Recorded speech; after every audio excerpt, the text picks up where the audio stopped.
Today we will see airway assessment. Airway assessment is a very important thing.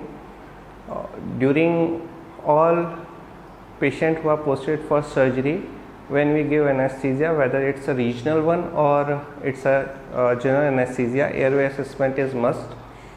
And again, not only for anesthesiologists, airway assessment is important for all doctors. Whether we go for CPR, we need to know what is the status of the patient's airway. So this is upper airway anatomy. You can very well see there are certain structure during intubation. Intubation means putting a tube through oral cavity into a trachea where we can control respiration of the patient while patient is under anesthesia. So there are certain structure. When we pass our tube will go from the lips over the tongue to the pharynx, larynx, passing below the epiglottis to the vocal cord. We will see where it is now. So this is oral cavity. There are certain structures.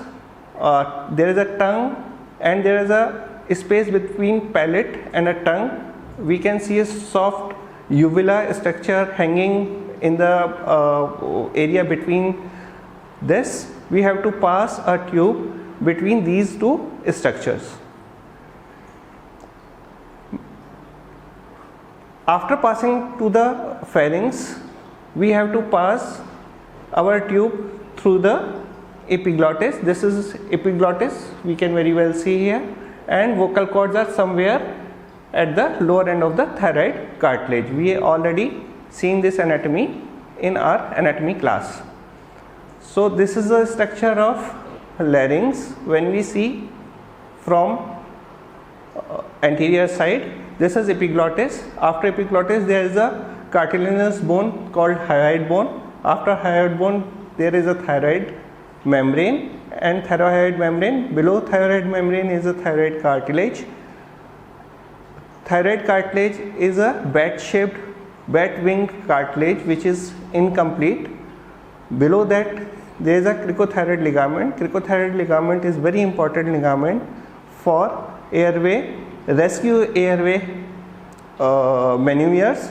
After that there is a cricoid cartilage. Cricoid cartilage is only cartilage of the larynx which is completely encircle the trachea.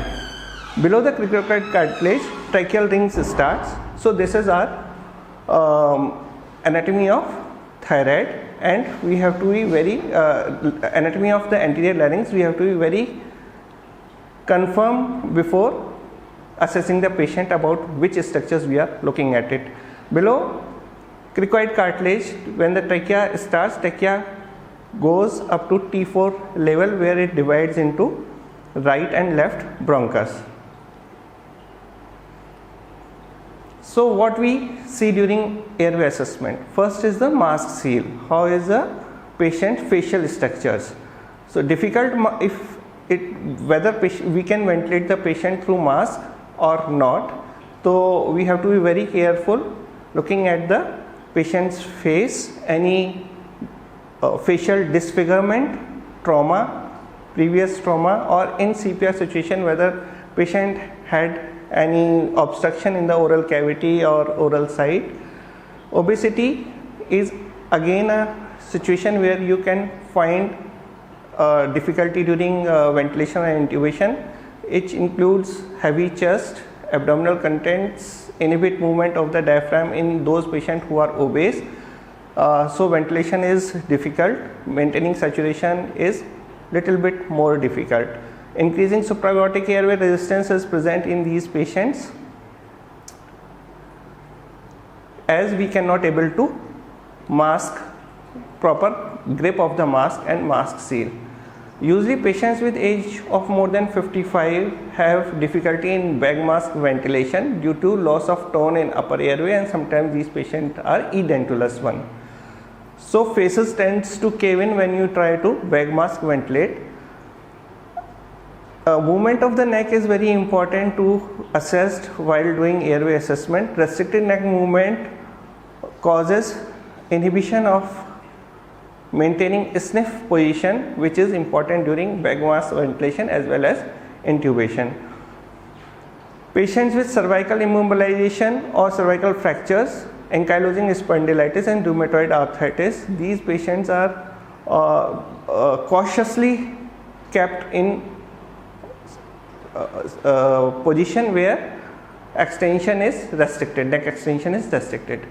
There is a mnemonics to know steps of airway assessment, that is called Lemons. First is look externally, evaluate 3-3-2 rule. What is the Mallampati score of the patient? Is there any obstruction? Doing laryngoscopy, what is the neck mobility and how is the scene? So what is 3-3-2? So we will further see as in next few slides what that 3-3-2 rule means. Bottom of the jaw or chin, from the chin to the neck there should be 3 fingers of distance, while jaw to the palate should be 3 fingers wide and mouth open should be more than 2 fingers. Let's see. So this is mouth opening. Use instruct patient to open the mouth while sitting comfortably or lying supine, and if you can, as seen in this picture, see 3 fingers between 2 upper or lower lips, that means the mouth opening is adequate one. Another distance is mandibulo-hyoid distance, where you can put your fingers between below the chin and look for the hyoid bone. Hyoid bone, hyoid cartilage we have already seen there. So this is a summary of distances where you can see 3-2-2 rule. There is a hyoid bone, there is a chin, and there is a upper and lower lip. Here you can very well see how we can look at the thyromental and hyomental distances. 3 finger should be thyromental distances, that is between the thyroid cartilage and the chin, and distance between the hyoid bone and the hyoid cartilage and the chin is hyomental distance. How to anticipate a difficult intubation is, will the patient open mouth wide openly enough to accommodate 3 fingers? We have already seen this in picture. Will 3 fingers fit between the mentum and the hyoid bone? Will 3 fingers fit between the hyoid and thyroid notch? If not, expect a difficult intubation. Difficult intubation is a condition where you cannot able to intubate a patient and you need certain equipments ready, or someone who is experienced in doing intubation should be called for before giving any types of muscle relaxants or drugs. Another thing is Mallampati score. So you have to, how this scoring is done, this is very important. It is a very interesting history behind Mallampati score. You can go and Google it, you will find it interesting, and use how to do it. Patient is instructed to sit up and stick out tongue without phonating.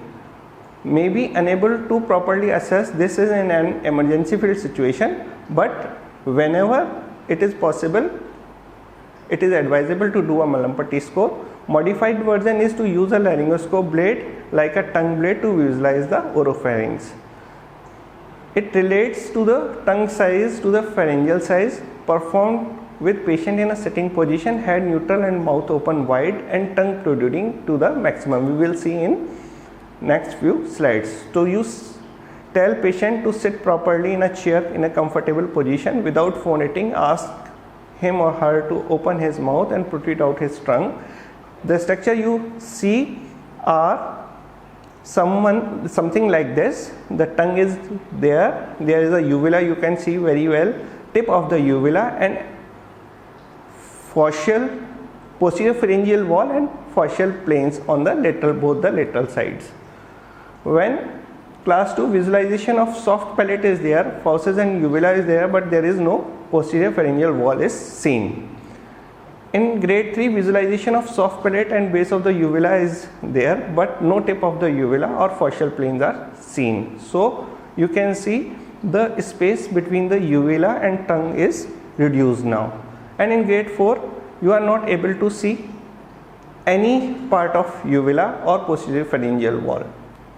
So this is summary of Mallampati classification. In first, here you can very well appreciate how the classification has been done. Class 1 and class 2, these patients can be anticipated as normal patient, while in class 3 and class 4 the anticipation of difficult intubation is there. You should be very clear. Again, we are going back to this our baseline picture. So how to do? Next step is, when the patient is there, you have already assessed to how to do a laryngoscopy. For laryngoscopy, it is very important to do proper positioning and proper preparation for intubation. You need to give proper muscle relaxant drugs, so all the muscle relaxant and cuffing of the patient and resistance from the patient is obliterated. You just make patient in a sniffing position. There is a proper head ring below the head, and laryngoscopy should be done from the left hand. Shift your tongue to one side, make a space. If you need, you can take help of someone so you can visualize the structure. Now we will see what structure we can visualize. So let's see. As you go into the laryngoscope, you can see posterior commissure and vocal cords and tip of a epiglottis. So this is, there are 4 possible pictures you can find while doing laryngoscopy. The first one you can very well see, there is a epiglottis, all the structures you can very well find. There is a vocal cord, there is a space, even you can appreciate tracheal rings between the vocal cords. In second picture, there is a tip of epiglottis is there. You can find some space below the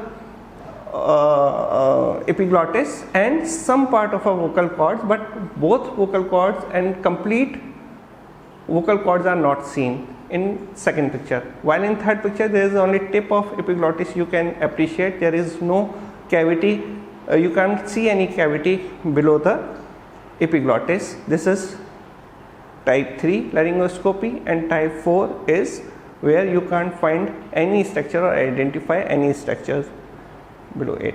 So this is called Cormac-Lehane grading. Cormac-Lehane has made it very clear how to communicate with the other person which laryngoscopy grade you are able to see.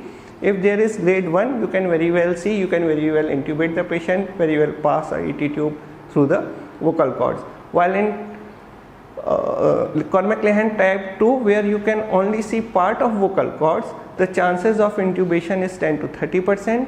While in grade 3, you have to put blindly or either use a bougie. There is one instrument, some rod like instrument, you just pass it below the epiglottis and you try to railroad a endotracheal tube through it. In type 4 is very difficult situation, and you may require cricothyrotomy or surgical airway assistance in this case if you are not able to maintain saturation.